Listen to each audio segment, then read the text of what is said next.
Growing up as an only child had many advantages. I received all the attention from my parents. I never had to wait for anyone else to catch up while riding bikes in the neighborhood. And I never had to babysit or be babysat by someone with a power trip of an older sibling looming over me.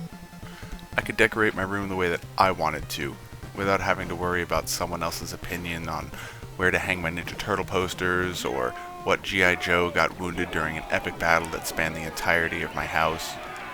But as a kid, the most important part of all of this was that I was not obligated to share the controller for player one. That honorable distinction of video game mastery was exclusively mine. Friends or cousins or anyone else that would join in epic quests to save a princess only to find out that she's frustratingly in another castle, or expertly take down enemy AT-AT walkers with the tow cable, would use the player 2 controller. That controller would change hands day to day, and it was always different. Some people had skills, and some people just couldn't stop crashing in the rocket bike level of Battletoads. To be fair, I never beat it as a kid either. But as I got older, that second player controller, even if someone was holding it, seemed empty. People come and go, friends change, nothing ever seemed permanent. The world felt lonely, even with a random player 2. As an adult, I realized that player 2 wasn't just the person holding the controller. Player 2 was someone special, someone that deserved to be there, someone to learn and grow with.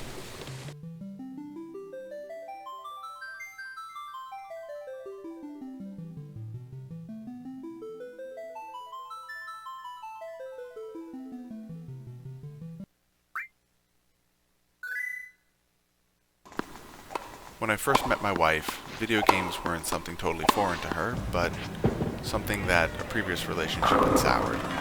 She didn't get to grow up with every console like I did. She wasn't able to pester her parents into buying the newest games, or convince them that Sega Channel would save them money by providing a plethora of free video games to satiate her gaming itch. She hadn't spent her childhood honing her skills and muscle memory to know where the buttons on any controller are without looking down. She explained to me that in the past, playing video games with someone was almost a chore and frighteningly aggressive, which made it not fun at all. It made me think back to times when I would get frustrated at the constant failings of my many player 2s, and it got me thinking, if this woman that I was falling madly in love with was willing to put aside the experiences of her past player 1, then I need to make sure that this is different. But thinking back to being that only child, I've never had to train a player 2. I've never had someone around long enough with enough interest to learn. This was going to be the most epic adventure that I've ever been on, that we've ever been on.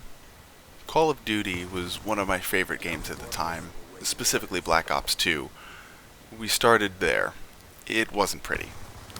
Maybe first-person shooters with their chaos and aggressive gameplay weren't the best choice for starting out, but we'll come back to that.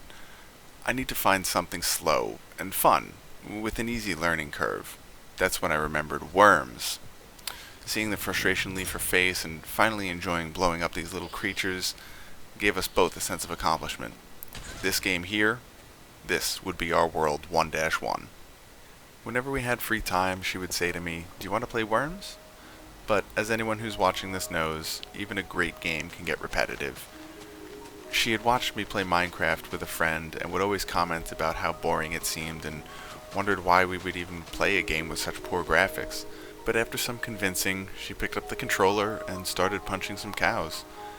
Then we showed her how to build, and she was good at it.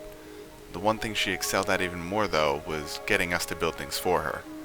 Massive mines, infinitely long railways, and gigantic castles. She became the queen of her own world, with subjects willing to do her bidding, all in the interest of keeping her playing, keeping her training. Months later, we would venture back into the world of Black Ops 2, but this time, we wouldn't play against people. This time, we would be killing zombies.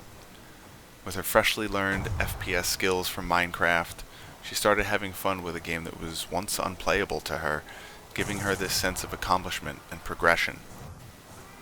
This happened around December, and eventually turned into our favorite holiday tradition, where even today we still load up this game that came out almost a decade ago and kill zombies while cuddled in bed on Christmas Eve. Moving forward from those early days of playing and learning really strengthened our relationship. And as she was learning to be player 2, I was learning how to really be player 1. I was realizing that we made each other better, better players, better people, better partners. Having this person that I can always count on to pick up a controller, whether it's having my back in a zombie apocalypse, or crushing our enemies together in a team card battler, or just making sure our garden is watered and the chickens are fed. That's what makes this entire real-life adventure worth playing. Hey, baby. Hmm? I love you. Love you too, baby.